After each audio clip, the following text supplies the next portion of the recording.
This is doctor Shilpa Hasa, gynaecologist from Arya hospital, Vizag. ఏంట్రా నీ problem చెప్పు. MI 17 weeks pregnant. ఇప్పుడు ఏదో పంచాయతీ తీర్చమని చెప్తోంది నీ వైఫ్. ఏంటి ప్రాబ్లం నీకు చెప్పు. ఎందుకు స్ట్రెస్? ఇంట్లోనే అలా ఉంచేస్తున్నారు.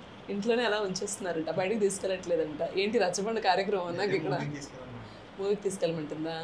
ఎప్పుడు తీసుకెళ్ళా కాదు, హాస్టల్ పిల్లలు అవుటింగ్కి తీసుకెళ్ళినట్టు ఎక్కడికి వెళ్ళాలి ఏంటి నీకు? ఎన్నిసార్లు తిరగాలనుంది బయట?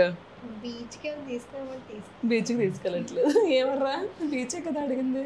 క్రౌడెడ్ ప్లేసెస్ అలాంటివి అవాయిడ్ చేయొచ్చు. లైక్ ఇప్పుడు ఫీవర్ సీజన్ అది స్టార్ట్ అయింది కాబట్టి, ఫ్లూ సీజన్ అది స్టార్ట్ అయింది కాబట్టి.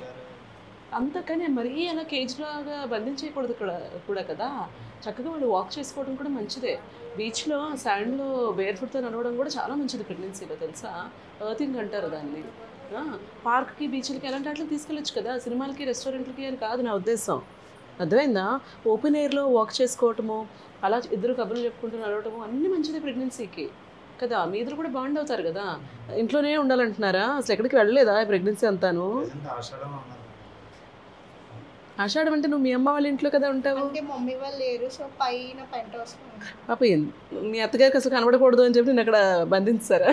ఏంటో మీ పిచ్చి రూల్స్ మీరును. ఎటు వెళ్ళిపోతుందో సొసైటీ అర్థం కాదు.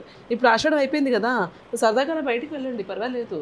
ప్రెగ్నెన్సీలో కొంతమందికి మాత్రం అబ్సల్యూట్ బెడ్ రెస్ట్ అని సజెస్ట్ చేస్తాము. ఓకే, ఎవరికైనా మరీ ప్లెజెంట్గా బాగా కిందకున్నా, సర్విక్స్ షార్ట్ అవుతున్నా, అవి కొంచెం స్పెషల్ కేసెస్.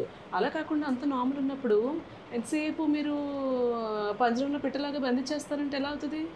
అవునా కాదా? ఇదేమి ఒక నెలలో అయిపోయేది కాదు కదా, ఒక వారంలో అయిపోయేది కాదు కదా. 9 నెలలు అమ్మాయి కొంచెం హ్యాపీగా ఉండాలి కదా. తీసుకెళ్ళు, సరేనా? రెస్టారెంట్స్కి లేకపోతే రోడ్ సైడ్ పానీపూరీలు అవి తినిపించుకొని అడగ, కానీ చక్కగా పార్క్స్కి వెళ్ళండి, బీచెస్కి వెళ్ళండి, పర్వాలేదు. సరేనా?